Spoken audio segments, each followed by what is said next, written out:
একটি ছোট্ট ছেলে, তার নাম রাহাত। বয়সে ছোট হলেও রাহাতের স্বপ্ন ছিল অনেক বড়।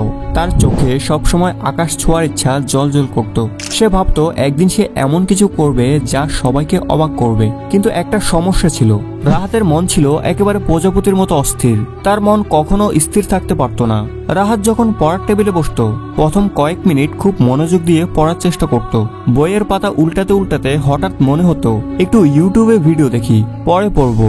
তারপর সে ফোন হাতে নিয়ে ইউটিউব খুলতো, আর সময় কোথা দিয়ে কেটে যেত সে টেরই পেত না। আবার কোনোদিন পড়ার মাঝখানে হঠাৎ মনে হতো বন্ধুরা এখন কি করছে, হয়তো মজা করছে, আড্ডা দিচ্ছে। পড়া ফেলে সে বন্ধুদের সঙ্গে মেসেজে কথা বলা শুরু করত। এভাবেই তার প্রতিদিনের সময় নষ্ট হতে থাকতো। সে পড়ার টেবিলে বসতো ঠিকই, কিন্তু তার মন কখনো বইয়ের পাতায় থাকতো না। তার মন যেন সবসময় নতুন কোনো অজুহাত খুঁজে বের করত কাজ এড়িয়ে যাওয়ার জন্য। রাহাতের ভেতর থেকে মাঝে মাঝে একটা অপরাধবোধ কাজ করত। সে ভাবতো, আমি তো এত বড় বড় স্বপ্ন দেখি, কিন্তু যদি আমি এমন অলস আর অমনোযোগী থাকি তাহলে আমার স্বপ্ন কি কখনো পূরণ হবে? কিন্তু পরের দিন আবার একই ঘটনা ঘটত। তার মন যেন তাকে বশ মানতেই চাইতো না। রাহাতের এই অস্থির মন শুধু তার পড়াশোনার ক্ষতি করছিল না, বরং তার আত্মবিশ্বাসও দিন দিন কমিয়ে দিচ্ছিল। সে অনুভব করলো যতই চেষ্টা করুক তার স্বপ্নগুলো দিন দিন আরো দূরে সরে যাচ্ছে। রাহাতের মতো হয়তো আমরা অনেকেই আছি যাদের স্বপ্ন বড়, কিন্তু মনোযোগের অভাবে তা পূরণ করা সম্ভব হয় না। কিন্তু গল্পটা এখানেই শেষ নয়। একদিন রাহাত এমন কিছু শিখলো যা তার জীবন পুরোপুরি বদলে দিল। একদিন রাহাতের স্কুলে একজন নতুন শিক্ষক এলেন। তার নাম ছিল মিজান স্যার।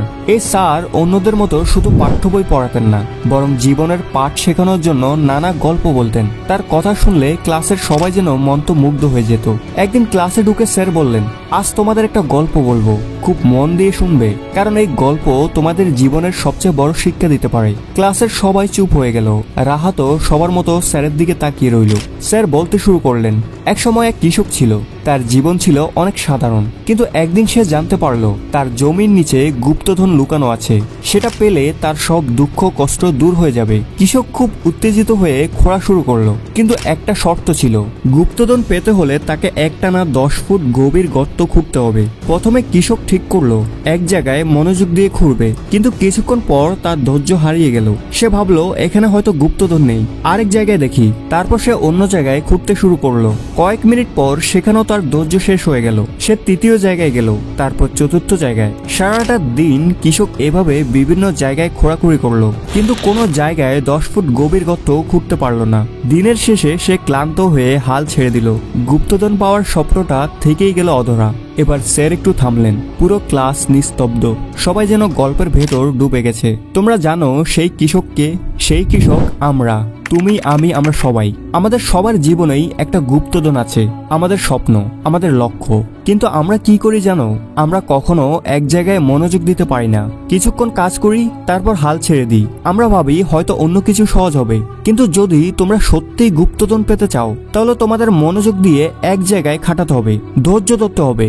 যদি ফোকাস হারিয়ে এক জায়গা থেকে অন্য জায়গায় চলে যাও, তাহলে তোমার স্বপ্ন কোনোদিনই পূরণ হবে না। স্যারের এই কথাগুলো রাহাতের মনে খুব গভীরভাবে দাগ কাটলো। সে অনুভব করলো তার জীবনেও তো ঠিক একই ঘটনা ঘটছে। সে একবার পড়ায় মন দেয়, আবার ফোনে সময় নষ্ট করে, আবার নতুন কোনো কাজে হাত দেয়, কিন্তু কিছুই শেষ করতে পারে না। সেদিন স্যারের গল্প রাহাতের জীবনের মোড় ঘুরিয়ে দিল।